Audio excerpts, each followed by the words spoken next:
Assalamualaikum warahmatullahi wabarakatuh. Bertemu kembali di pertemuan 3 mata kuliah dasar pemrograman Fakultas Teknologi Informasi Universitas Selatan Samasiro. Di pertemuan kali ini kita akan membahas mengenai variabel, tipe data, dan operasi. Di pertemuan sebelumnya kita sudah membahas mengenai instalasi komponen untuk pemrograman, lalu kemudian kita mencoba instalasi tools juga ya untuk pemrograman.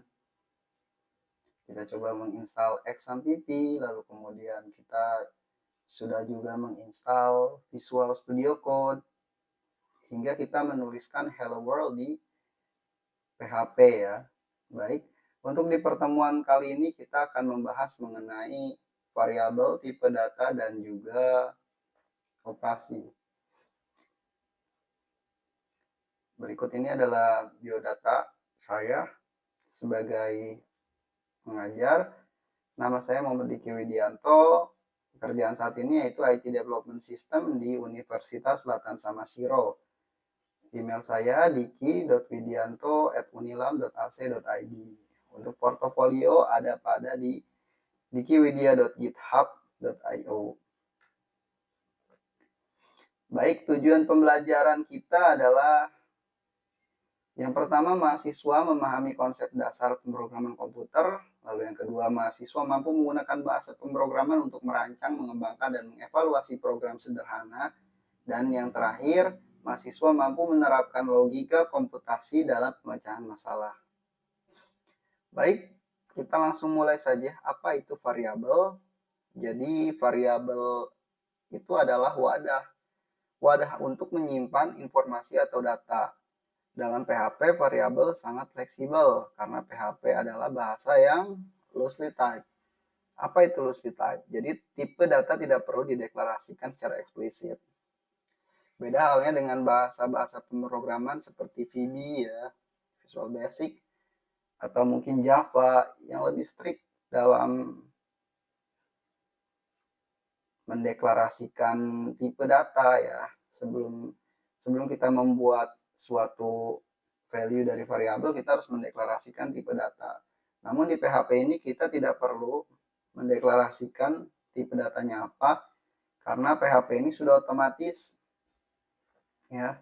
Ketika variabel itu berisikan string atau kutip 2 seperti ini, Budi ya, kutip 2 seperti ini, maka variabel tersebut sudah dikategorikan sebagai tipenya itu string.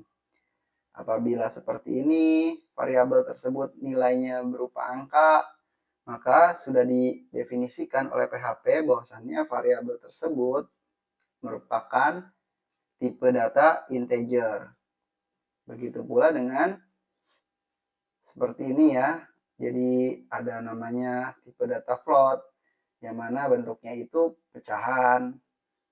Lalu yang seperti ini juga sudah otomatis dideklarasikan oleh PHP berupa true or false ya, atau berupa data boolean. Baik, selanjutnya aturan dasar variabel.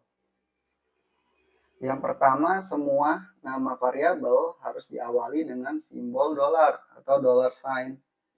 Jadi, kalau teman-teman mau membuat suatu variabel di PHP, ya, itu harus menggunakan tanda dolar untuk pembukaan awalnya, yang menunjukkan atau yang mencirikan bahwasannya yang kita tulis ini adalah variabel.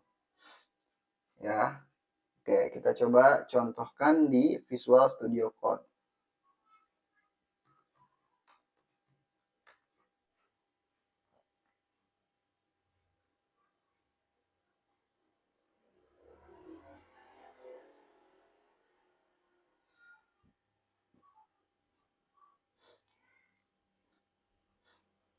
Baik, untuk teman-teman, di sini kita coba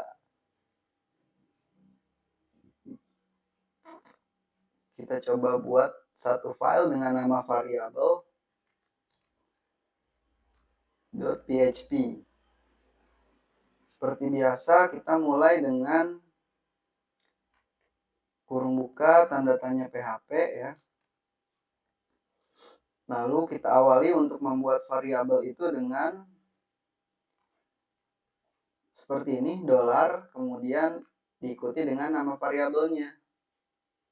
Misalnya,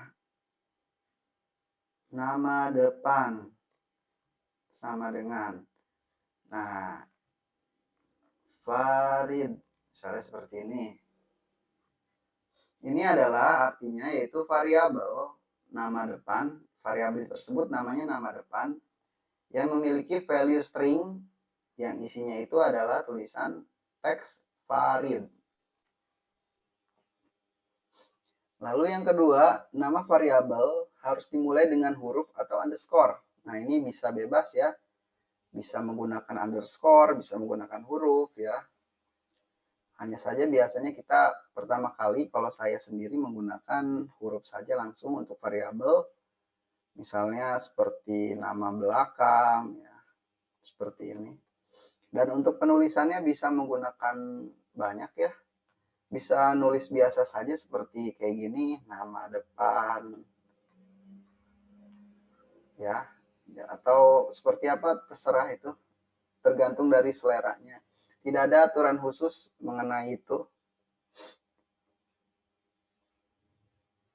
Dan tipe-tipe tulisan-tulisan yang seperti ini tuh ada nama-namanya ya kalau di apa namanya pemrograman itu kayak seperti snake itu kan, tipe snake, tipe apa lagi itu ya. Tapi kita tidak akan membahas lebih detail mengenai penulisan seperti apa, ini terserah.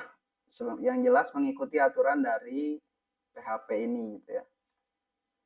Lalu selanjutnya, nama variabel hanya boleh mengandung karakter alfanumerik A, Z, 0 sampai dengan 9 dan underscore ya. Tadi kita sudah praktikkan yang ini contohnya untuk underscore yang seperti ini. Kemudian yang kita bisa juga masukkan alfanumerik ya. Seperti misalnya kode 1 seperti ini. Nah, ini juga termasuk ke dalam variabel. Lalu yang keempat adalah nama variabel sensitif terhadap huruf besar dan huruf kecil. Dalam artian berarti istilahnya itu case sensitive. Contohnya nama, variabel nama berbeda dengan variabel nama ya. Jadi tidak bisa disamakan yang seperti ini dengan seperti ini. Ini adalah dua variabel yang berbeda ya. Oke, lalu selanjutnya adalah tipe data. Jadi tadi apa? Variabel itu adalah wadah ya. Wadah yang menyimpan nilai. Jadi di sini ada nama depan ya. Nama depan ini berarti nilainya Farid. Maka kalau kita echo atau kita keluarkan ya, kita output nama depan, maka yang keluar adalah Farid ya. Coba kita buka di browser kita variabel.php. Nah, tulisannya akan muncul adalah Farid.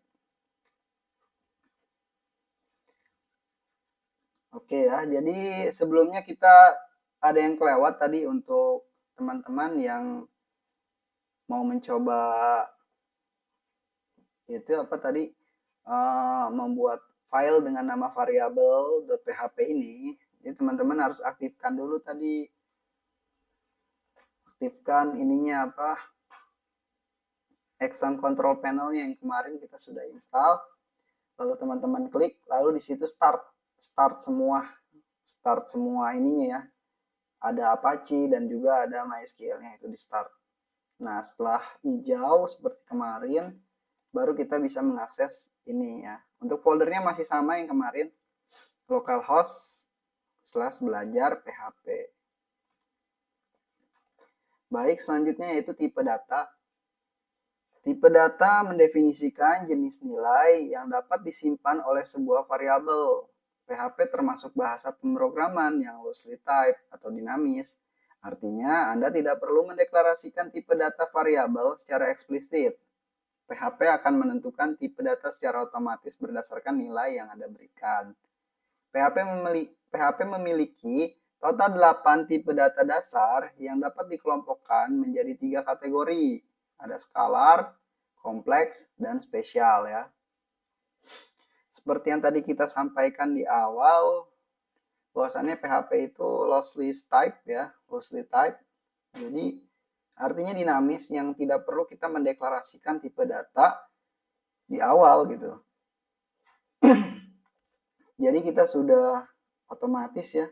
Kalau kita nulisnya misalnya seperti ini, nah ini sudah otomatis oleh PHP dikategorikan sebagai tipe data string.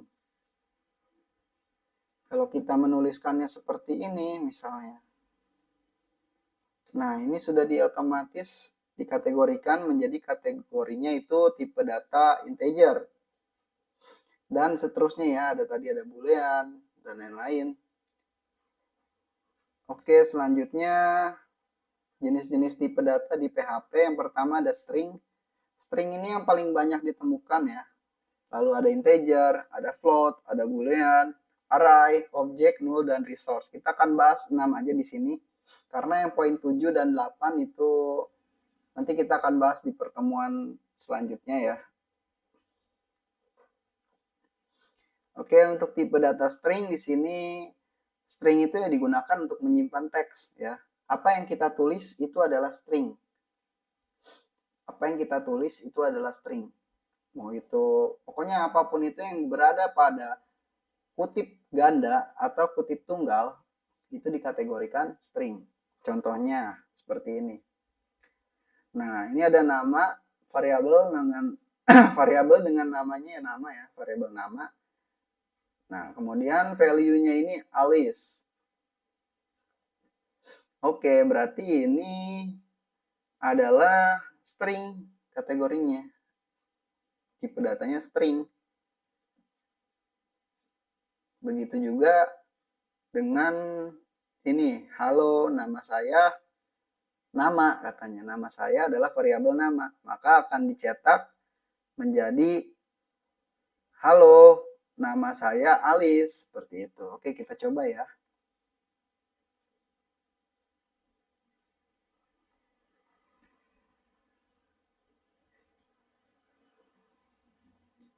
Kita coba di sini saja masih.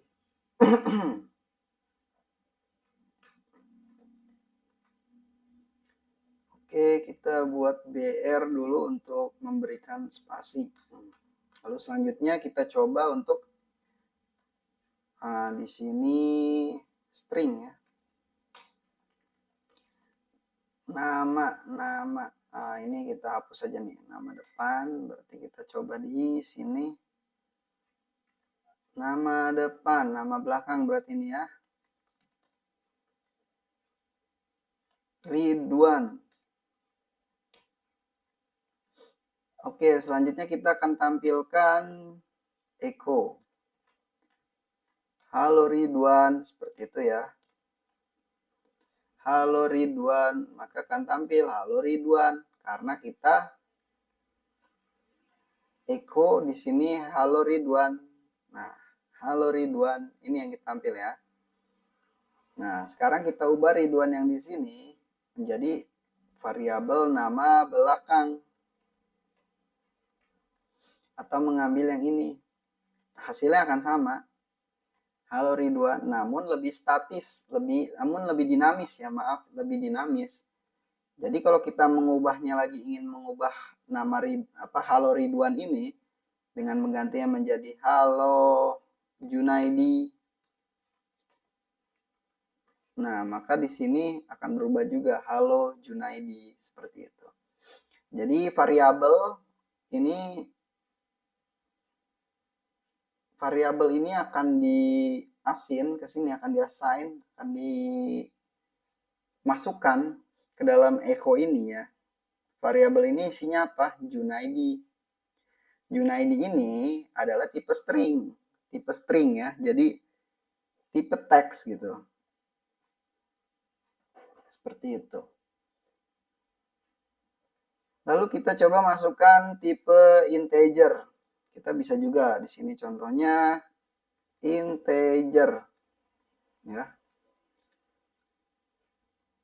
Nah, ini integer adalah tipe data bilangan bulat, positif, negatif atau nol. Tanpa desimal, memiliki batas ukuran biasanya banyak ya, kurang lebih 2 miliar. Jadi beginilah integer itu, ini contohnya ya, contoh skripnya. Misal Junaidi ini umurnya adalah, tadi kita sudah bikin nama belakangnya Junaidi. Oke, kita tambahkan umur sama dengan umurnya adalah 20 tahun ya. 20 tahun.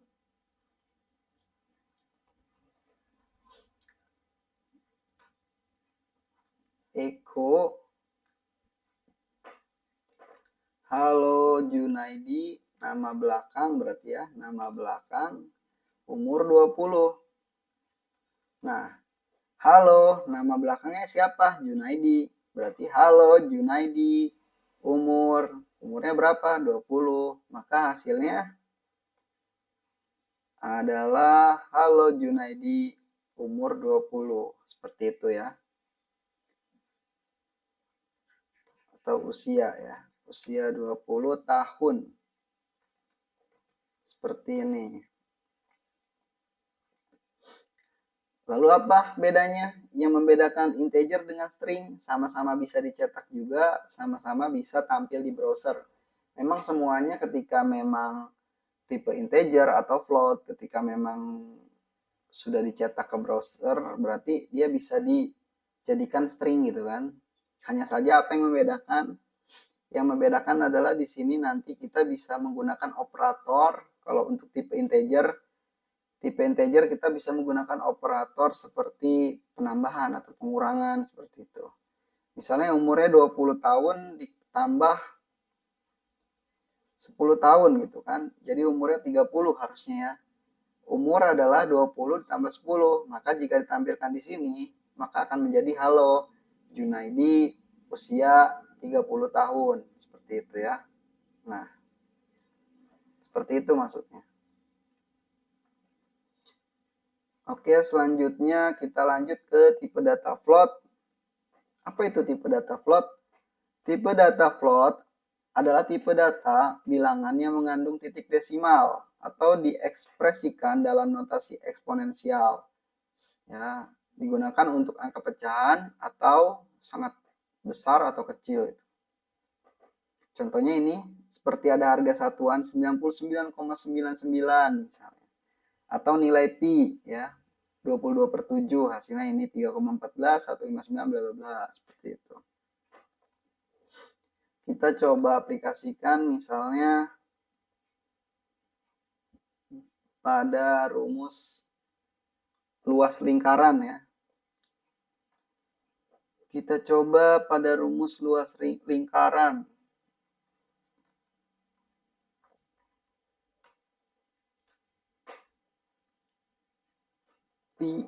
Pi sama dengan 3,14 ya.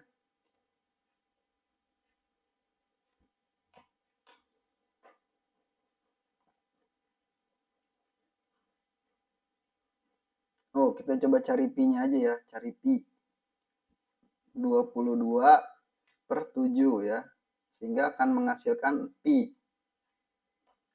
Pi itu berapa gitu kan? Nah, di sini kita 22/7 berarti pi itu akan menghasilkan 3,14 bla bla bla gitu terus ya. Kita coba. Nah, ini hasil dari pi. 3,142857142851. Seperti itu ya. Dan ini termasuk ke dalam tipe data float. Lalu selanjutnya adalah tipe data boolean. Nah, ini sangat mudah. Untuk tipe data boolean ini adalah tipe data yang sangat mudah ya. Jadi tipe data ini hanya ada true or false. Hanya dua nilai, benar atau salah. Misalnya seperti ini.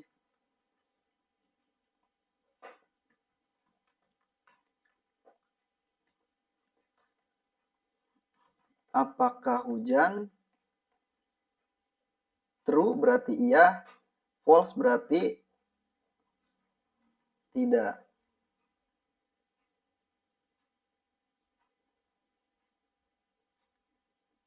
Apakah hujan? Satu ya, berarti ya hujan satu. Satu artinya adalah ya. Kita coba dalam bentuk ternary ya. Berarti apakah hujan? Nah, oh begini saja begini. Apakah hujan?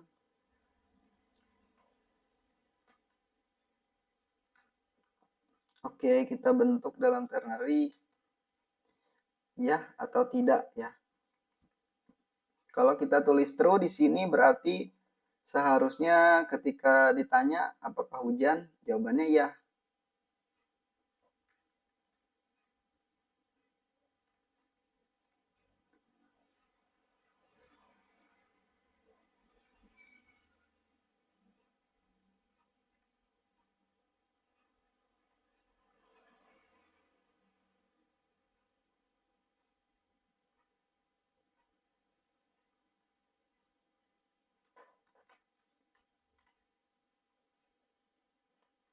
Jika hujan, ya.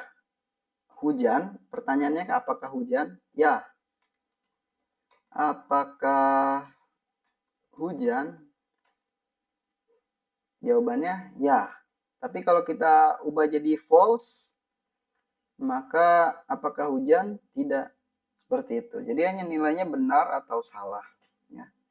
Jika ininya benar, maka akan mengakses ya. Jika ininya salah atau false, maka akan mengakses tidak. Seperti itu sih.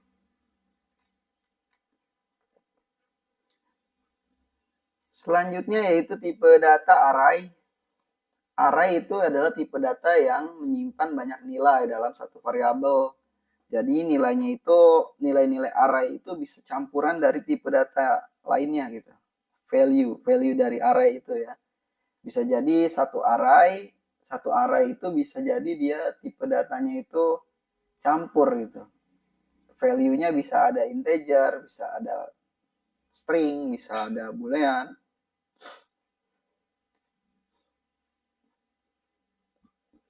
Setiap nilai array dapat menyimpan banyak nilai dalam suatu variabel. Setiap nilai diidentifikasi oleh sebuah kunci atau key yang unik. Array terbagi ke dalam array berindeks atau numerik, lalu array asosiatif atau kunci adalah string ya. Jadi array asosiatif itu adalah kuncinya adalah string. Kunci itu key-nya ya. Key-nya itu adalah string atau nama. Lalu ada array multidimensi. Nah, ini array multidimensi ini yang mana array dalamnya ada array lagi gitu. Contohnya ini, untuk array berindeks seperti ini, cukup seperti ini saja ya. Warna merah, biru, hijau gitu kan. Lalu array asosiatif mahasiswa. Nah, ini kunci ini. Yang dimaksud dengan kunci ini ininya nih, key-nya. Ada NIM, nama, jurusan, sehingga dipanggilnya seperti ini, mahasiswa NIM. Berarti kalau NIM akan mengakses yang ini value-nya 19001. Seperti itu kurang lebih. Oke, kita coba di sini ya untuk tipe data array.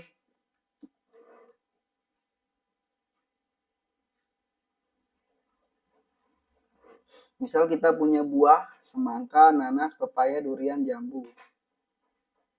Nah, kita ingin mengambil saya suka semangka misalnya. Makan buah semangka di indeks ke 0 ya. Jadi untuk indeks pertama ini harus mulai dari 0 ya. 0, 1, 2, 3, 4.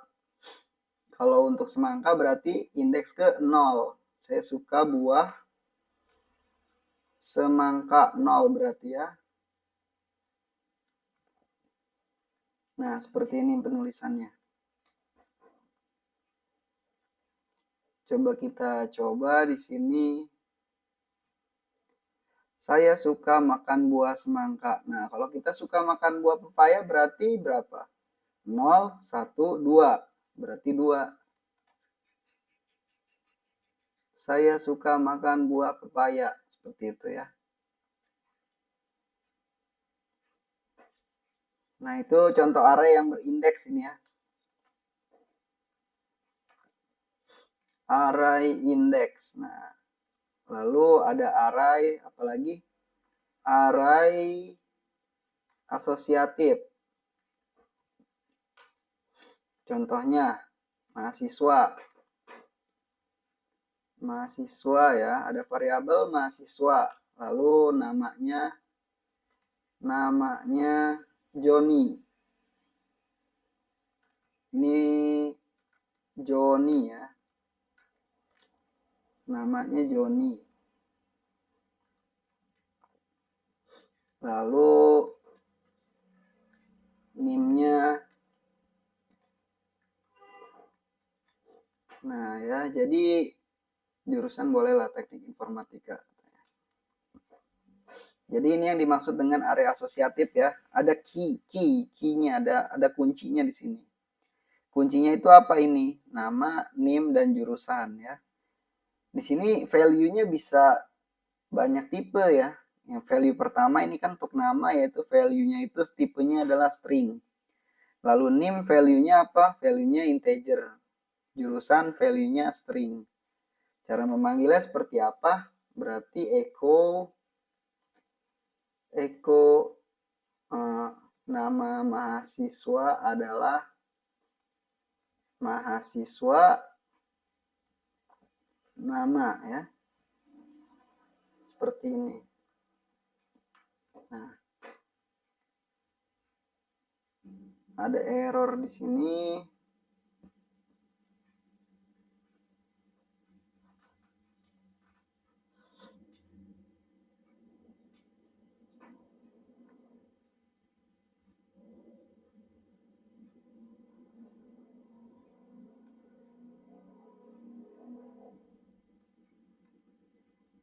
Tidak bisa seperti ini ya. Jadi kita harus pakai penggabungan string namanya. Seperti ini. Nama mahasiswa adalah mahasiswa, yang ini berarti ya variabel mahasiswa. Kemudian key-nya apa? Nama. Key-nya nama. Ini berarti. Maka akan tampil yang ini. Berarti nama mahasiswa adalah Joni. Kita coba di browser. Nama mahasiswa adalah Joni. Sesuai ya. Oke, kita ingin mengambil NIM. Berarti coba lagi di sini, di bawahnya NIM-nya adalah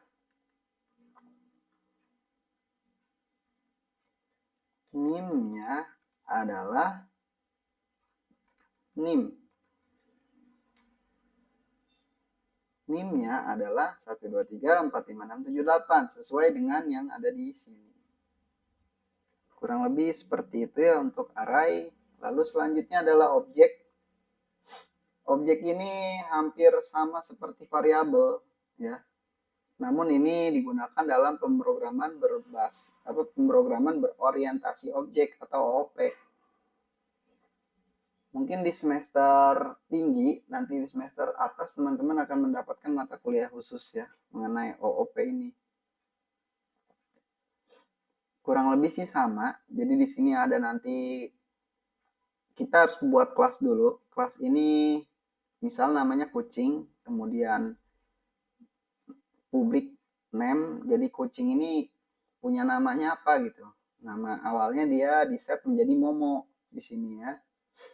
Nah, kalau bersuara seperti apa? Suara ini itu jadinya akan menjadi metode. Jadi ada kelas, properti, dan metode ya. Nah, metode ini nanti kalau bersuara return itu berarti dikembalikan hasilnya menjadi meow seperti itu. Kucing saya, nah kucing saya itu kelasnya kelas kucing ya. Nama kucing saya namanya apa? Kucing saya nama, berarti akan mengakses yang ini nih. Berarti nanti outputnya echo nama kucing adalah Momo. Suara kucing, nah memanggil metode tadi, metode yang ini nih. Caranya seperti ini, kalau metode ini seperti ini caranya, yaitu nama lalu kurung buka, kurung tutup ya, sesuai dengan ininya. Suara kucing, meow, berarti hasilnya nanti nama kucing, Momo, suara kucing, meow, seperti itu. Kurang lebih sama sih. Tapi ini digunakan untuk pemrograman berorientasi objek ya. Kita tidak bahas di sini dulu sih. Untuk materi kita di dasar pemrograman. Baik, selanjutnya yaitu operasi. Operasi itu atau operator ya digunakan untuk melakukan operasi pada variabel dan nilai di PHP. Jadi maksudnya apa? PHP itu kan bahasa pemrograman yang nantinya pasti akan mengolah data.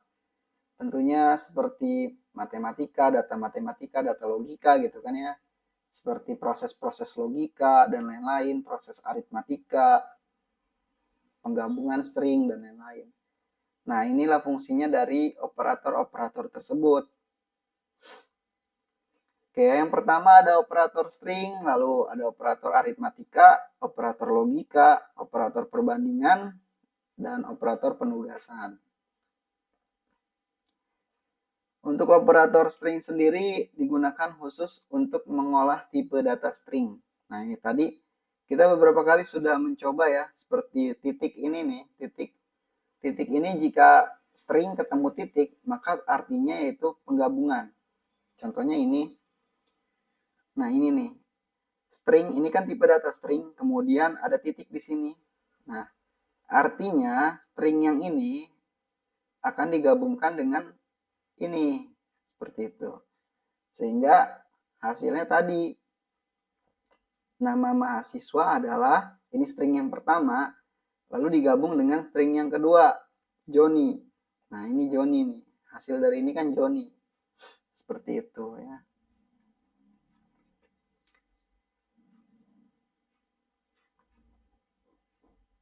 Atau bisa juga dalam bentuk seperti ini. Penugasan penggabungan. Contohnya seperti apa? Nah, ini contohnya ya. Operasi string. Misal, nama adalah Farid. Farid. Lalu selanjutnya yaitu nama lagi gitu ya. Nama adalah Farid, kemudian kita echo dulu. Echo halo Farid ya berarti ya.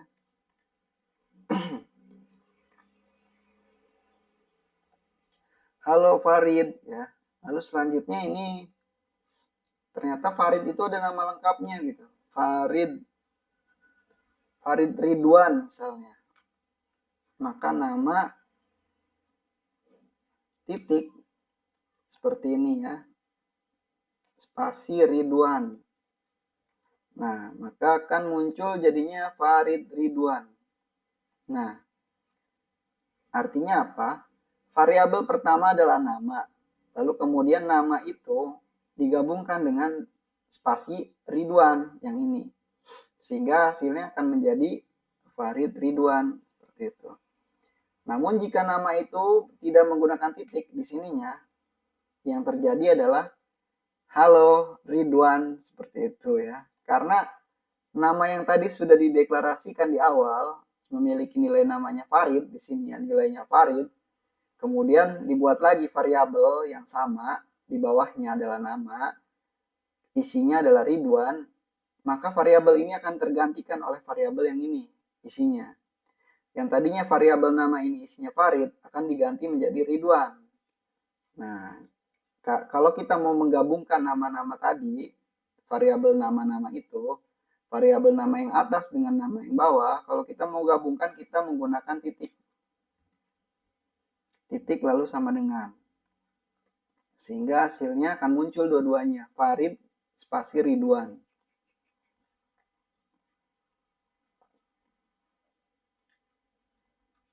Oke ya, selanjutnya kita bahas mengenai operator aritmatika. Nah, ini sederhana ya. Ini operator aritmatika ini bisa dilakukan oleh tipe data integer dan juga float ya berarti ya.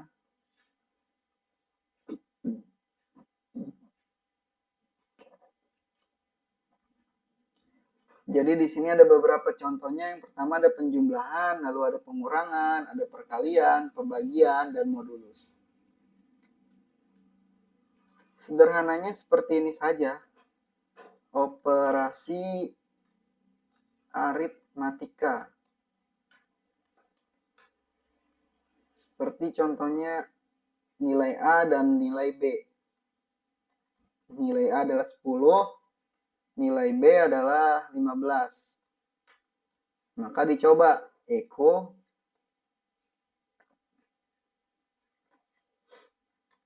A ditambah B.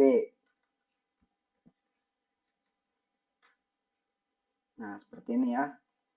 Maka hasilnya adalah 25 ya. 10 ditambah 15. Hasilnya 25. Nah, kalau pengurangan berarti tinggal gini. A dikurang B, hasilnya min 5. Kalau misalnya perkalian berarti dengan asterik ya. A dikali B. Hasilnya 150. Nah, untuk pembagian berarti dengan slash. A dibagi B. Hasilnya 0,6607. Seperti itu. Lalu satu lagi ini adalah modulus. Modulus ini adalah sisa bagi ya. Contohnya yang sederhana. 3 dibagi 2. 3 dibagi 2 itu akan punya modulus berapa sih? Kalau modulus itu pakainya adalah persen. Seperti ini. 3 dibagi 2. Logikanya 3 dibagi 2. Harusnya ada sisa 1 ya. Nah, maka sisanya 1. Lalu 5 dibagi 2. Sisanya berapa? 1 ya. Tetap 1. Kenapa 1? Karena 5 dibagi 2 itu kan habisnya itu ketika angkanya itu adalah 4 ya. 4 dibagi 2 itu sudah habis, itu nggak ada sisa kan. Nah, kalau 5 dibagi 2 itu berarti ada sisa 1. Kayak gitu. 5 dibagi 3. 5 dibagi 3 berarti ada sisa 2. Kayak gitu ya. Kurang lebih untuk modulus seperti itu.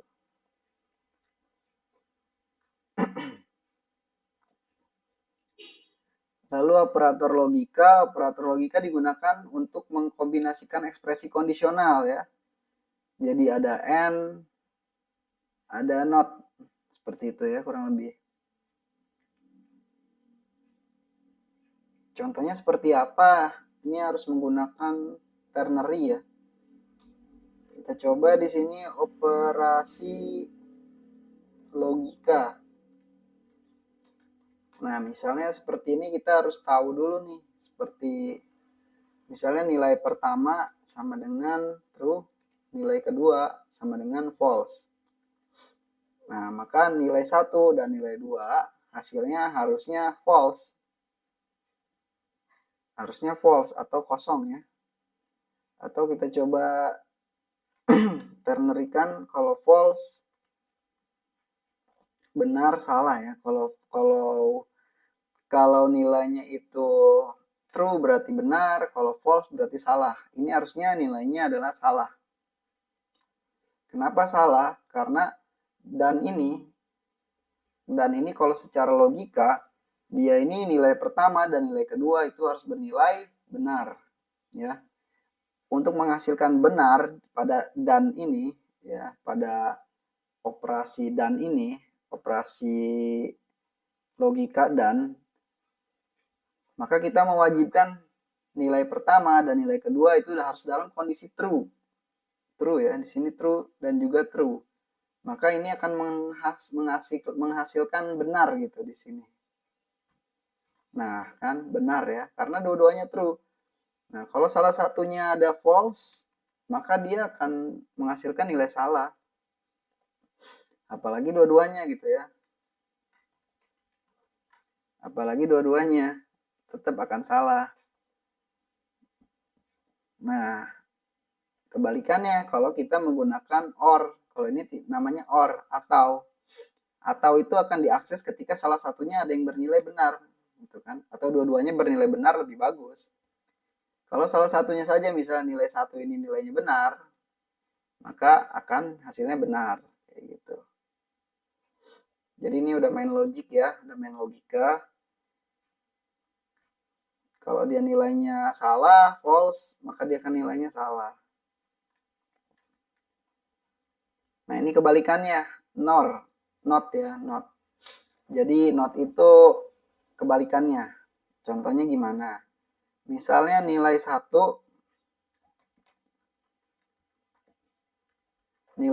kan jika di sininya false berarti akan mengakses salah. Akan mengakses salah ya, di sini salah ya. Nah, ini kan kalau kita betulin jadi true ya. Nilai 1 true berarti akan mengakses benar. Bentar. Nilai 1 true. Oh, ininya salah. Nilai 1 true, maka akan mengakses benar ya. Kalau kita false, akan mengakses salah. Nah, kita coba di sini true, mengakses benar ya. Benar. Tapi kalau kita kasih di sininya tanda seru atau not, artinya berarti kebalikannya. Kalau di sininya true, berarti bukan ini yang diakses atau dieksekusi, tapi yang ini. Nah, hasilnya salah, seperti itu. Oke, selanjutnya kita membahas mengenai operator perbandingan. Ya. Jadi di sini kalau kita mau perbandingan nilai, berarti menggunakan ini, sama dengan nilai ya.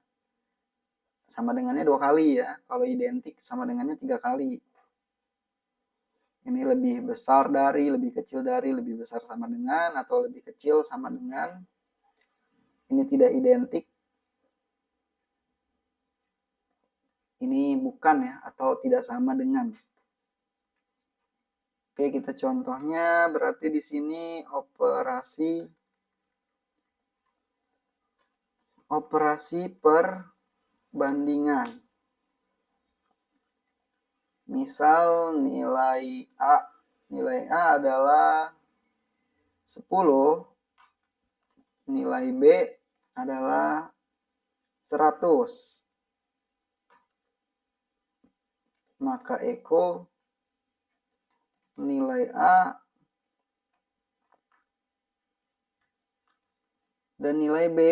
Nilai A sama dengan nilai B, berarti sama. Kalau nilai A tidak sama dengan nilai B, berarti tidak sama. Hasilnya harusnya tidak sama ya. Karena nilainya beda ya. Yang atas 10, yang nilai A 10, yang nilai B 100. Kalau mau dibandingkan nilai A dan nilai B, maka tidak sama. Kalau tidak sama artinya false ya. Kalau false akan mengeksekusi yang ini.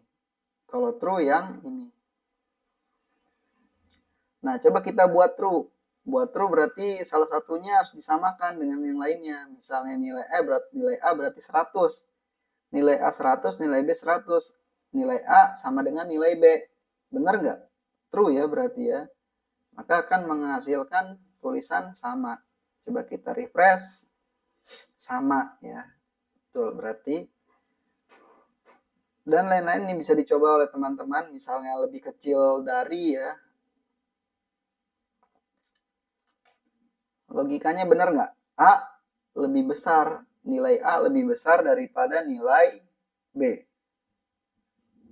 Harusnya false ya, karena nilai A kan 100, nilai B juga 100, dan itu sama gitu. Harusnya false. Kalau false berarti akan mengakses ini. Tidak sama atau tidak benar ya. Tidak benar, ini benar. Biar mudah dibacanya. Berarti tidak benar ya ini. Nah, tidak benar. Coba kita ubah nilai A lebih besar daripada nilai B. Coba nilai A-nya kita berbesar ya, 101. 101 lebih besar daripada 100. Harusnya benar ya logikanya ya. Kita coba, nah benar ya. Kurang lebih seperti itu untuk operator perbandingan. Lalu yang terakhir ini ada operator penugasan yaitu assignment. Jadi digunakan untuk menetapkan nilai pada suatu variabel. Yang tadi. Nah, contohnya yang seperti ini.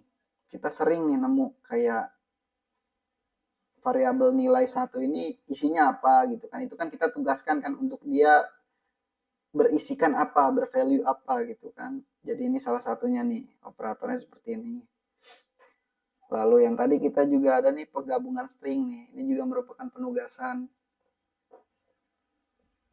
Nah, ini adalah penambahan. Misalnya A tambah 5 berarti sama aja kayak A ditambah 5 gitu. Variabel A yang di atas ditambah lagi 5 kayak gitu.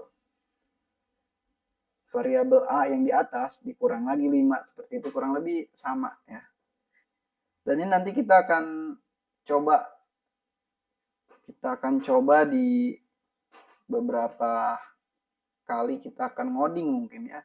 Suatu saat mungkin kalau kita akan ngoding PHP atau apa, kita akan menemukan beberapa operasi-operasi atau operator-operator seperti operator string, operator aritmatika ya, operator penugasan, perbandingan seperti itu. Oke, baik. Kita ada tugas sederhana sebetulnya, yaitu kita coba cari, tuliskan minimal 15 sintak PHP ya di dalam kertas satu lembar boleh. Jadi nanti teman-teman jelaskan kegunaan dari sintak-sintak yang teman-teman tulis itu ya ke dalam bentuk video in frame durasi minimal 5 menit. Lalu unggah ke LinkedIn masing-masing. Tugas dikumpulkan dalam bentuk tautan di Google Classroom paling lambat 1 pekan atau sebelum pertemuan selanjutnya. Jadi misalnya contohnya sintak yang pertama echo. Echo itu tujuannya untuk apa? Yaitu untuk menampilkan karakter gitu ya di browser. Lalu sintak yang kedua misalnya apa tuh? String apa namanya? Sintak yang kedua itu misalnya substr misalnya atau if atau for gitu misalnya. For itu adalah untuk mengulang apa-apa seperti itu penjelasannya. Jadi agar tujuannya teman-teman nanti lebih terbiasa mengenal sintak-sintak PHP ya. Karena yang akan kita pelajari adalah bahasa pemrograman dasar yaitu PHP. Mungkin itu saja untuk pertemuan ketiga pada mata kuliah dasar pemrograman. Mohon maaf apabila ada kekurangan atau ada salah-salah kata ya atau penjelasan yang mungkin kurang begitu komprehensif. Kurang lebihnya saya mohon maaf dan mengucapkan banyak terima kasih serta sampai jumpa di pertemuan kita yang selanjutnya ya, di pertemuan keempat. Wassalamualaikum warahmatullahi wabarakatuh.